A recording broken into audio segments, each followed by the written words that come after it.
The goal of this course is to get you prepared for an extraordinary approach to intelligence, big intelligence. In my first video, I spoke of my own experiences with practical bodily wisdom, along with the question, how do we know? So in this lesson, I'll investigate a certain collection of intelligence concepts that some of you may be familiar with. Each is to some degree grounded in fact and relevant to our ultimate goal. Cognitive intelligence. Emotional intelligence.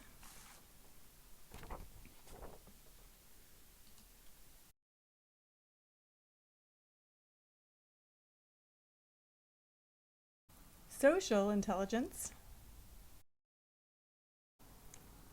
And collective intelligence.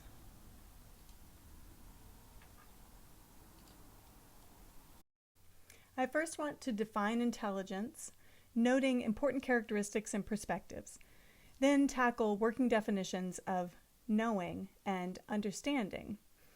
Only then can we do the intelligence inventory justice, including considering shadow aspects of each. For this presentation, I'll in part be using slides. Those will be posted separately as an additional resource for this lecture. I will not be reading from the slides, so feel free to pause the video at any time to take time to read what's written there. First, obvious fact worth stating: intelligence concepts need clarifying and organizing. What people definitely agree on is that it's biologically complex, nuanced, and ambiguous to do that. On top of that, intelligence concepts are shaped in part by cultural contexts, which are hardly homogeneous or fixed. In that light, it seems nothing short of a miracle that there are definable intelligence concepts at all. The miracle comes down to dealing with an unwieldy foe, the thoughts of self-aware beings. The modern information age presents an emerging opportunity to harness and test our own self-awareness.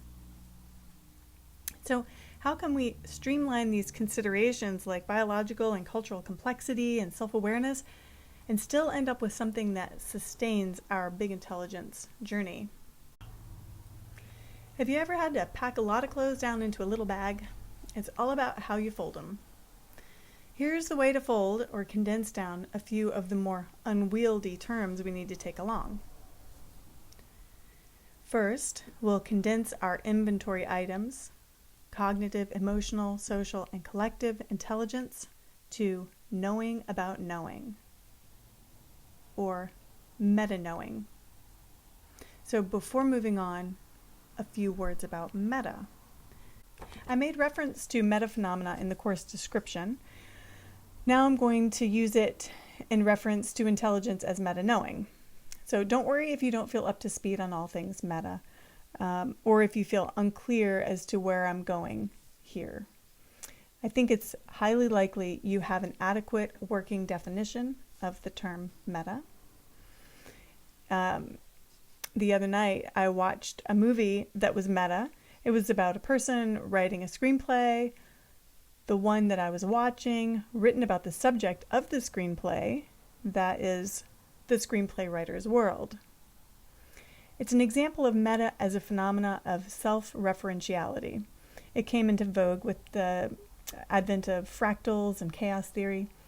And from my experience, meta can get much more interesting and productive than entertainingly circular stories. We won't get into the theory of why meta comes out of big intelligence. That's beyond the scope of a beginning course. But experientially, it's inevitable with this topic. So there is one notable exception as far as a working definition of meta. If you think of metaphysics in terms of pseudoscience or spiritual-based practices like tarot or astrology, I need you to adjust that for this course. The term metaphysics here will always refer to its use in philosophy. Back to packing smart, I want to show you how to fold knowing, also understanding, which is something that knowing is hardly useful without. These are hopelessly unwieldy, right? Well, in relation to intelligence, I reduce knowing down to original, belief-based thought or other mental construct. I define understanding as feedback-dependent, meaning-based thought or other mental construct. In other words, complexly informed knowing, and a metaphorical snake swallowing its tail. Framed this way, knowing and understanding are each in their own way both simple and ripe with mystery. And that's exactly where we need to be. One reason for this mysteriousness is that I've added ambiguous terms, beliefs, meanings, originality, and feedback. I won't take the time now to define these terms. I can't make big intelligence less subtle than it is. I can invite you to dip a toe in the possibility of seeing it more clearly in the light of such subtleties. Feel free to pose questions and reflections in the discussion area for this lecture as well. If you want to let your grasp of these terms be loose and flowing and not be concerned, you won't be disappointed either. These deceptively simple definitions are dense with existential meaning, and they may require some contemplating on your part beyond this talk. And feel free to pause the video as well or revisit the slide later. Time for the intelligence inventory you're promised. So the point is clarifying and organizing meta-knowing. And you can see here that I've diagrammed the working concepts as layered and concentric, with cognitive or brain-centric intelligence at the innermost position. Here we can understand it as being both restricted and protected. With cognitive intelligence, we're sowing the seeds of meta-knowing. Emotional intelligence is next. It's the whole body experience of knowing about knowing. That means it widens and sometimes even overrides what the mind is concentrated on. With openness to feeling-based processes, we develop complex ways of knowing that reflect such things as flow, resilience, and sensitivity. Social intelligence, that reflects the combined effects of direct communications, be they between individuals in person, using personal devices via device programming, or large-scale projections like theater or concerts. And finally, collective intelligence captures indirect effects of communication. In this way, intelligence achieves meta-knowing that transcends individuals. It's also increasingly a catch-all. Here's a list of "see also" from Wikipedia. I know it's hard to make out the details, so I'll read a few so you can get the idea. Civic intelligence, think tank, stigmergy, distributed cognition, open space meeting, human-based computation. We need to be able to move from something like collective intelligence being a catch-all to something that is more structured. It's quite convincing to look at a meta-analysis of knowing about knowing in this way. Seems like something worth banking on. What could big intelligence offer that is better than this? And is there a downside? Something I've been asked about the dataset called AUNT that I'll introduce in the third section of this course is what happens when knowing about knowing of any kind, including AUNT, gets in the wrong hands. I could never hope to have an answer to this that would be 100% reassuring to everyone. I will attempt to broadly answer it in the last section of the course. the lecture titled Facing Intelligence's Shadow.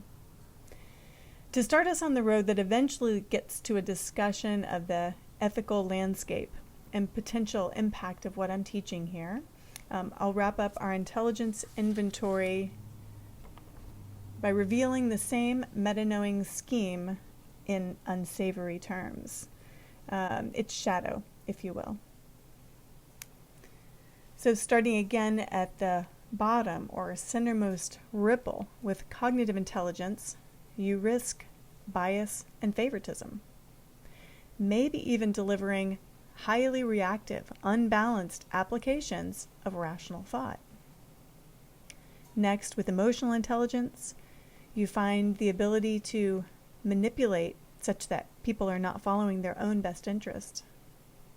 With social intelligence, we risk failures of imagination when social prescriptions dominate. And finally, collective intelligence creates a wake of potential inability to participate consciously and responsibly. And within these worst cases is a formula for dystopian fictions. However, it's not just fictions that reflect this. I'll pick on the CIA, since its name contains the word intelligence. Awareness of the shadow aspects of intelligence, conscious or not, is what makes people scapegoat organizations like the Central Intelligence Agency. Big intelligence balances the light and dark aspects of knowing about knowing.